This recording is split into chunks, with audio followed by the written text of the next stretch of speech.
ನಮಸ್ತೆ. ರೈತರಲ್ಲಿ ಒಂದು ವಿನಂತಿ. ನಾವು ಈಗ ಒಂದು 21ನೇ ವಿಡಿಯೋ ಮಾಡಲಿಕ್ಕತ್ತೇವೆ. ಜೀವಾಮೃತ ಒಂದು ನಮ್ಮ ಊರು ಒಂದು ನರಸಾಪುರ ಗ್ರಾಮ, ನರಸಾಪುರ ಬದಾಮಿ ತಾಲೂಕು, ಬಾಗಲಕೋಟೆ ಜಿಲ್ಲಾ. ನನ್ನ ಹೆಸರು ರುದ್ರಯ್ಯ ಕುಲಕರ್ಣಿ. ಕೃಷಿ ತೇಜ ಜೀವಾಮೃತಕ್ಕೆ ರೈತರಿಗೆಲ್ಲ ಎಲ್ಲರಿಗೂ ಸ್ವಾಗತ. ಇದು 10 ಲೀಟ್ರು ಗೋಮೂತ್ರ.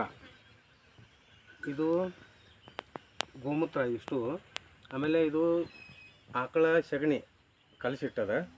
ಇದು ಹಿಟ್ಟು, ದ್ವಿದಳ ಧಾನ್ಯದ ಹಿಟ್ಟು, 3 ಥರ ಹಿಟ್ಟು ಕೂಡಿಸಿ ಜೀವಾಮೃತ ಮಾಡಲಿಕ್ಕೆ. ಇದು ಬದುವಿನ ಮಣ್ಣು ಇಷ್ಟು.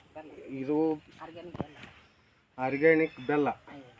ಇಲ್ಲೈತಲ್ಲ, ಇದು ಆರ್ಗ್ಯಾನಿಕ್ ಬೆಲ್ಲ. 3 kg ಬೆಲ್ಲ ಹಾಕಿವಿ.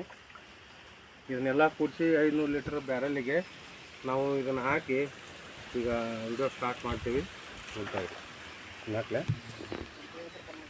ಜೀವಾಮೃತ. ಇದು ಆಕಳ ಗೋಮೂತ್ರ.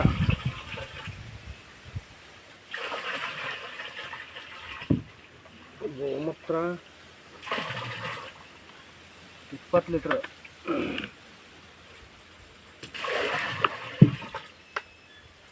ಎಲ್ಲ ಸೇರಿಸಿ ಇದನ್ನು 15 ದಿವಸ ಕಳೆ ಹಾಕಬೇಕು. ಒಂದು ವಾರನೂ ಹಾಕತ್ತೆ ನಡೀಬೇಕು.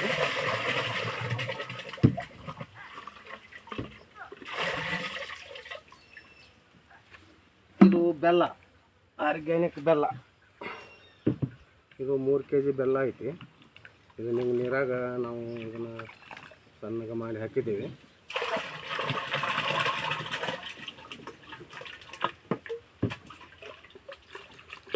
ಸ್ವಲ್ಪ ಇದಾಗಿ ಆಮೇಲೆ ಹಿಟ್ಟು, ದ್ವಿದಳ ಧಾನ್ಯದ ಹಿಟ್ಟು 5 kg. ಇದನ್ನು ಹಾಕ್ತಾ ಇದ್ದೀವಿ. ಇದು ಒಂದು ವಾರಕ್ಕೆ ಇದು ಜೀವಾಮೃತ ರೆಡಿ ಆಕತಿ. ನಾವು ಇದನ್ನು ಡ್ರಿಪ್ ಮುಖಾಂತರ ಅಲ್ಲಿ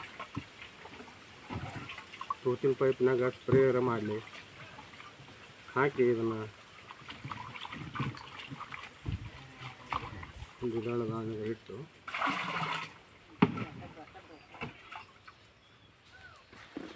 ಇದು ಆಕಳ ಜವಾರಿ ಆಕಳ ಸಗಣಿ.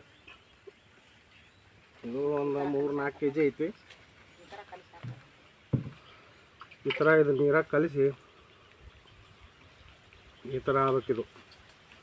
ಪ್ಯೂರ್ ಜವಾರಿ ಆಕಳದ ಸಗಣಿ.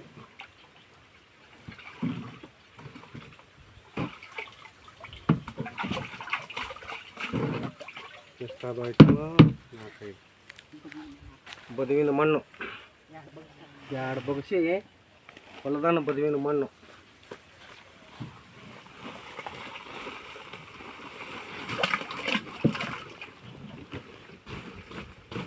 ಮಣ್ಣು ಹಾಕಿ ಇದನ್ನು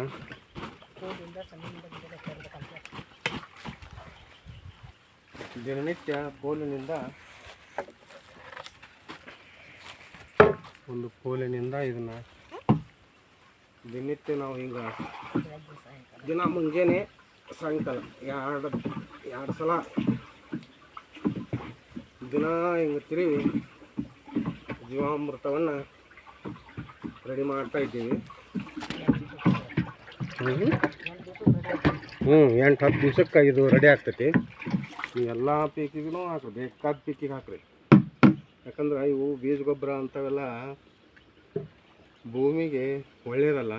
ಅದಕ್ಕೆ ನಾವು ಇದನ್ನು 3ನೇ ವರ್ಷ ಜೀವಾಮೃತ ರೆಡಿ ಮಾಡಿ ಇದನ್ನು ನಾವು ಎಲ್ಲರಿಗೂ ಉಪಯೋಗ ಮಾಡ್ತೀವಿ. ಲೈಕ್ ಮಾಡಿ, ಸಬ್ಸ್ಕ್ರೈಬ್ ಮಾಡಿ. ಎಲ್ಲ ರೈತರಲ್ಲಿ ಒಂದು ವಿನಂತಿ.